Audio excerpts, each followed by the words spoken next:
ஓம் சாய்ராம், ஜெய் சாய்ராம். என் அன்பு குழந்தையே, நீ கேட்ட நல்லது நடக்குமா என்று நினைத்த நல்லது 9 மணி நேரத்தில் நடக்கப் போகின்றது. 3 நிமிடம் மட்டும் இதை கவனிப்பாக கேள். நிச்சயம் உன் வாழ்க்கை நல்லபடியாகவே மாறும். காத்திருந்தது எல்லாம் போதும். ஏனென்றால் உன்னுடைய கவலைகள் தீரும் நேரம் வந்துவிட்டது என் தங்கமே. நீ படும் கஷ்டங்களுக்கெல்லாம் முடிவு வந்துவிட்டது. உனக்கான விடியல் காத்து கொண்டு இருக்கிறது. அந்த விடியல் உனக்கு புது மகிழ்ச்சியை கொடுக்க போகிறது. மிகப்பெரிய திருப்பமும் வரப்போகின்றது. உன்னுடைய உள்ளமானது மகிழ்வாக இருக்கப் போகிறது. நீ நினைத்தபடியே அனைத்தும் நடக்கும். சற்று நேரத்திலேயே நீ பூரிப்பு அடையப் போகிறாய் என் செல்லமே. உனக்கான நல்லதை நான் கொண்டு வந்து இருக்கிறேன். உன் குழந்தைக்கு எது தேவை என்பதை நீ பார்த்து பார்த்து செய்வாய் அல்லவா? அதுபோலத்தான் நானும் என் குழந்தைக்கு எது நல்லதோ அதையே நான் பார்த்து பார்த்து செய்து கொண்டிருக்கின்றேன். ஒரு குழந்தை நன்றாக இருக்க வேண்டும் என்று நினைப்பது ஒரு தாய், தந்தை, பெற்றோரின் கடமை அல்லவா? அதுபோலத்தான் நானும். நீ என்னுடைய குழந்தை. நான் உன்னுடைய பெற்றோராக இருந்து உனக்கு செய்ய வேண்டிய எல்லாவற்றையும், எல்லா நல்லதுகளையுமே செய்து கொண்டு இருப்பேன். ஆபத்து காலத்தில் உனக்கு துணையாகவும் இருப்பேன். நீங்கள் யாராவது ஒருவருக்கு ஒரு பொருளை பயன்படுத்துவதற்கு கொடுத்தால் அந்த பொருளை அந்த நபர் பயன்படுத்திவிட்டு கொடுக்கும் பொழுது அந்த பொருள் நீங்கள் கொடுத்தது போலவே நன்றாக இருந்தால் நீங்கள் அப்பொழுது என்ன நினைப்பீர்கள்? அந்த நபர் மீது உங்களுக்கு ஒரு நம்பிக்கை வரும். அந்த நம்பிக்கை எப்படி என்றால், அந்த நபருக்கு நீங்கள் திரும்பவும் அவர் கேட்கும் பொருளை கொடுக்க முன் வருவீர்கள். அப்படிதானே? அதே அந்த நபர் உங்கள் பொருளை பழுதாக்கியோ அல்லது தேசப்படுத்தியோ உங்களிடம் திரும்ப கொடுத்தால் உங்களுக்கு அவர் மீது என்ன எண்ணம் தோன்றும்? அந்த நபர் திரும்ப எத்தனை முறை கேட்டாலும் நீங்கள் எந்த பொருளையுமே கொடுக்க மறுப்பீர்கள். அப்படிதானே? ஒவ்வொரு மனிதனுக்கும் இடையிலேயே இப்படிப்பட்ட நம்பிக்கை சார்ந்த செயலாற்றம் இருக்கும் பொழுது இறைவனிடம், அதாவது பிரபஞ்சத்திடம் கேட்கும் எந்த ஒரு பிரார்த்தனைக்கு எவ்வளவு நம்பிக்கை சார்ந்த செயல்முறை தேவை? பிரபஞ்சம் உன்னிடம் கொடுத்த காற்று, நீர், உணவு, உணர்ச்சி, நிலம் ஆகியவற்றை அது கொடுத்தது போலவே அவற்றை அதன் தன்மை மாறாமல் நீ இதுவரை கொடுத்திருக்கிறாயா? அல்லது கொடுக்க முயற்சியாவது எடுத்திருக்கிறாயா? தனித்தனியே ஒவ்வொரு மனிதனுக்கும் இந்த பிரபஞ்சம் மேலே குறிப்பிட்ட எல்லாவற்றையும் பயன்படுத்த கொடுத்தது. ஆனால் நீ அவற்றையெல்லாம் எப்படி திரும்ப கொடுத்திருக்கிறாய்? கொஞ்சம் சிந்தித்துப்பார். கொடுத்ததையெல்லாம் சேதப்படுத்தி வைத்திருக்கிறாய். அதனால்தான் உன் பிரார்த்தனையோ அல்லது வேண்டுதலோ இறைவனிடம் ஏற்றுக்கொள்ள மறுக்கப்படுகிறது. உன் சுய சிந்தனையில் உனக்கு என்றைக்கு இறைவன் கொடுத்ததை நாம் சரியாக பயன்படுத்தியிருக்கிறோம் என்று உணர்ந்திருக்கிறாயோ அன்று உனக்கு நீ கேட்கும் பதில் கிடைக்கும். இதுவும் நம்பிக்கை சார்ந்ததே. அந்த நம்பிக்கையே இறை நம்பிக்கை. உங்கள் சுற்றுச்சூழல் நன்றாக இருந்தால் நீங்களும் நோய் நொடி இல்லாமல் நன்றாக இருப்பீர்கள். நீங்கள் உண்ணும் உணவையும் அருந்தும் நீரையும் சுவாசிக்கும் காற்றையும் சுத்தமாக இருக்க கவனியுங்கள். சேதப்படுத்திவிட்டு திரும்பவும் உங்களுக்கு புது வாழ்க்கை கேட்டால் படைப்பின் சக்தி எப்படி கொடுக்கும்? பிரபஞ்சத்தின் கூற்று அனைத்துமே அவனின் படைப்புதானே. அதனால் இறைவன் கொடுத்ததை நாம் சரியாக பயன்படுத்தி பத்திரமாக வைத்துக் கொள்ள வேண்டும். உனக்கும் எனக்கும் இடையே உள்ள பந்தத்தை வார்த்தைகளால் வர்ணிக்க இயலாது. நான் ஒரு கடவுளாக பார்த்தால் கடவுள் என்னை எந்த ரூபத்தில் பார்க்கிறாயோ அப்படியே நான் உனக்கு காட்சி தருவேன். இன்றிலிருந்து 8வது நாள், சரியாக 8வது நாள் உன்னுடைய ஆசை நிறைவேறும். நானும் உனக்கு காட்சியும் தருவேன்.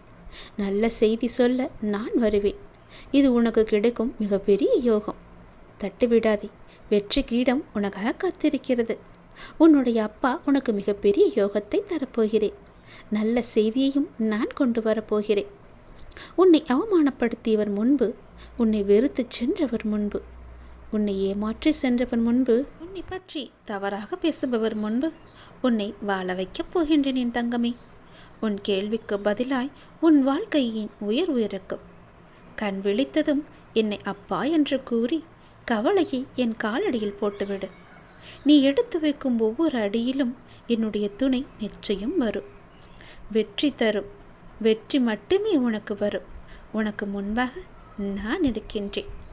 தினம் தினம் ஒவ்வொரு பரீட்சை உன் மனமே உனக்கு நடத்தி கொண்டிருக்கிறது. அதை நீ அறிந்தாயா? ஒவ்வொரு நாளும் ஒவ்வொரு படிப்பை அது உனக்கு கற்றுத்தந்து கொண்டிருக்கிறது. அதுவே உன் வாழ்க்கையில் நிகழ்ந்து கொண்டும் இருக்கிறது. நீ தாண்டி கடந்து வந்த நிமிடங்கள் உன் மனதின் பக்குவத்தையும் உயர்வான பாதையையும் காண்பிக்கிறது. ஒரு முறை 2 முறை வீழலாம், ஆனால் எழுந்து நின்று விட்டால் உன்னை வீழ்த்த வரும் எந்த ஒரு எதிர்மறையும் உனக்கு நேர்மறையாய் அமையும். கீழே விழுவதை பற்றி கவலை கொள்ளாதே. தோள் தாங்கி கொடுத்து அரவணைப்பேன் நான். 100 முறை உடைந்து போனாலும் 1000 முறை உன்னை உருவெடுக்கச் செய்வேன் நான். அதற்கான வலிமையையும் நம்பிக்கையும் நான் உனக்கு தருகின்றேன். என் ஆலயத்திற்கு வந்தும் நான் கேட்டது எனக்கு நடக்கவில்லையே என்று வருந்தினாயே. வரும் வாரத்தில் உன்னுடைய வாழ்வில் ஒரு அற்புதம் நடக்கும். உன்னுடைய வாழ்வில் நீ கேட்டதற்கு 2 மடங்கு நற்பலன்களை நான் உன்னுடைய வாழ்வில் நிகழ்த்தப் போகின்றேன். உன்னுடைய உயர்வுக்கு தடைக்களாக எத்தனை பேர் வந்தாலும் அத்தனை பேரும் வியக்கும்படி நான் உனக்கு பல வழிகளை திறக்கப் போகின்றேன். நீ நம்பிக்கையோடு முன்னேறி சென்று கொண்டேரு. நீ எதற்கும் கலங்காதே. இந்த அப்பா உன்னோடு இருக்கின்றேன். என்னை பார்த்து விட்டால் உன்னுடைய பிரச்சனை எல்லாம் தீர்ந்துவிடும். விளக்கில் எண்ணெய் தீர்ந்துவிட்டால் தீபத்தின் வெளிச்சம் மறைந்து இருள் சொல்வது போல நல்ல எண்ணங்கள் தேர்ந்து எதிர்மறை எண்ணங்கள் வரும்பொழுது உன்னுடைய மனதில் இருள் சூழ்ந்து கொள்கிறது அல்லவா? அப்போது நீ என்ன முயற்சித்தாலும் நீ நினைத்ததை உன்னால் செயல்படுத்த முடியாது. இதனால் தான் நான் உன்னை அடிக்கடி தீபம் ஏற்றி என்னை வணங்கச் சொல்கின்றேன். தீபம் ஏற்றும் போது உன் இல்லத்தில் இருளும் உன் மனதில் உள்ள இருளும் அகன்றுவிடும். இன்றும் நீ தீபம் ஏற்று. நன்றாகவே இருப்பாய். நீ நல்லதே நடக்கும், இன்றே நடக்கும் என்ற நம்பிக்கையோடு நீ தீபம் ஏற்று. என்னுடைய அருளால் உன் பிரச்சனை தீர்ந்து நீ நலமாக வாழ்வாய். உன் கஷ்டங்கள் தீர்ந்து ராஜாதி ராஜனாக ராஜ வாழ்க்கை நீ வாழ வைக்கப் போகிறேன் உன்னை. என்னை நம்பியவர்களை நான் கைவிட மாட்டேன். நீ என்னுடைய குழந்தை அல்லவா? உன் வாழ்க்கை வறண்ட பாலைவனத்திலிருந்து சோலைவனத்திற்கு மாறப்போகிறது. நீ எதிர்பார்த்தபடி உன்னுடைய வாழ்க்கை அமையப் போகிறது. நீ எந்த தவறும் உன்னுடைய வாழ்வில் செய்யவில்லை என்பதை உனக்காக மீண்டும் தெளிவுபடுத்துகிறேன். நீ சந்திக்கும் நபர்கள் கர்ம வினையால் வருவார்கள். கர்ம வினைக்கு ஏற்ப இருப்பார்கள். திருமண உறவு, பெற்றோர் உறவு தவிர மற்ற உறவுகள் எல்லாம் வினை தீர்த்து செல்வார்கள். நீ உன் சிந்தனையை என் மீது வைத்து செய்யும் செயல்களால் உனக்கு எந்த தோஷமும் வரப்போவதில்லை. நீ செய்த புண்ணியத்திற்கான பலனை அனுபவிக்க காலம் நெருங்கிவிட்டது என் தங்கமே. கிடைக்கும் வாய்ப்பில் நீ மகிழ்ச்சியாக இரு. நல்லது நடக்கும். நான் இருக்கின்றேன். பயம் கொள்ளாதே. நீ நினைத்தது போலவே நிச்சயம் உன் கனவாக இருக்கும் உன் வேலையை நான் விரைவில் உன்னிடம் கொண்டு வந்து சேர்ப்பேன். என் வாக்கு ஒருபோதும் பொய்யானது இல்லை. நம்பிக்கையுடன் இரு. நான் இருக்கின்றேன். உனக்கான வியாழன் ஆசிகளாக இதை நான் உனக்கு தருகிறேன். உங்கள் பிரார்த்தனைகள் பலவற்றை நான் நிறைவேற்றி வைத்திருக்கின்றேன் அல்லவா? உங்கள் பிரார்த்தனைகளை பலனற்று போகும்படி நான் விடமாட்டேன். உங்கள் ஆசைகளை நிராசையாக்கி விடும்படி செய்யவும் மாட்டேன். உங்கள் காரியங்களை உங்களுக்கு முன்பாகவே நான் செய்து முடித்து உன்னுடைய கையில் தருகிறேன். என் குழந்தையான உனக்கு நல்லது செய்யதானே நான் இருக்கின்றேன். உன் வாழ்வில் ஏற்றங்கள் இறக்கங்கள் என அவை தந்த தாக்கங்கள் உனக்கு இப்போது இருக்கின்றன. அப்பா, இதை நீக்குங்கள் என எப்போது என்னை சரணடைந்தாயோ அப்போது இருந்தே உன் மனக்காயங்களை ஆற்றுவதற்காக நான் உனக்கு ஆறுதலாக பல நிகழ்வுகளை நிகழ்த்தியுள்ளேன். இன்னுமே உனக்குள் மீதம் இருக்கிறது தாக்கங்கள். அவ்வப்போது அதை வெளிப்படுத்தி கொண்டும் இருக்கின்றன. அவை உன்னை சோர்வடைய செய்கின்றன. என்னை நம்பு, இது முழுமையாகவே மாறும். நீ நேர்மறை எண்ணங்களால் உன் வாழ்வை இப்போது அழகாக செதுக்கிக் கொண்டிருக்கின்றாய். இதை பற்றி நீ மற்றவருக்கு எடுத்துரைத்தாலும் புரியாது. உனக்கான முழுமையான மாற்றம் விரைவில் கிடைக்கும். அப்போது நீ உறுதியான தன்னம்பிக்கையுள்ள ஒரு மனிதனாய் வாழ்வை வாழ ஆரம்பித்து விடுவாய்.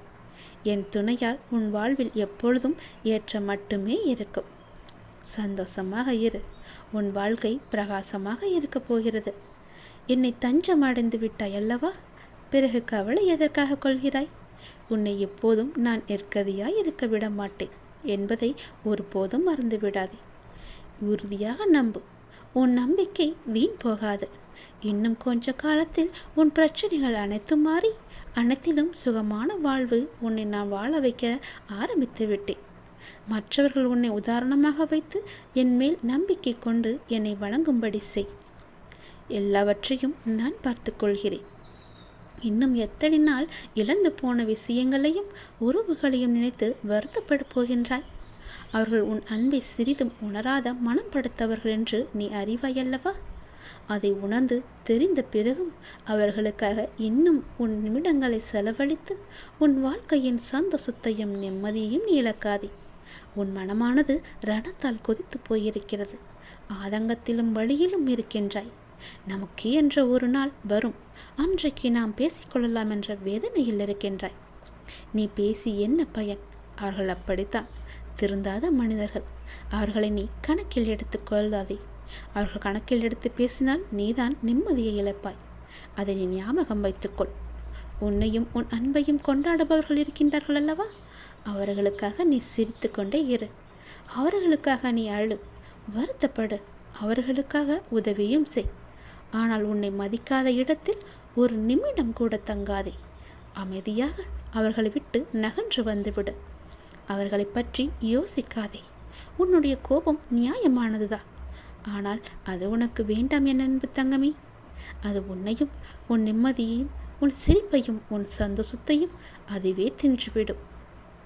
உனக்கு எந்த விதமான குழம்பும் நிலையும் வேண்டாம். அனைத்தும் என்னிடம் நீ விட்டு விட்டாய். இனிமேல் என்ன பயம்? எல்லாமே நல்ல காலம்தான். நான் உனக்கு நிச்சயம் நான் உன் வாழ்க்கையை உயர்த்தி காமிப்பேன். அனைவரும் பார்த்து வியக்கும் வண்ணம் உன் வாழ்க்கையை மென்மேலும் வெற்றியில் கொண்டு செல்வேன்.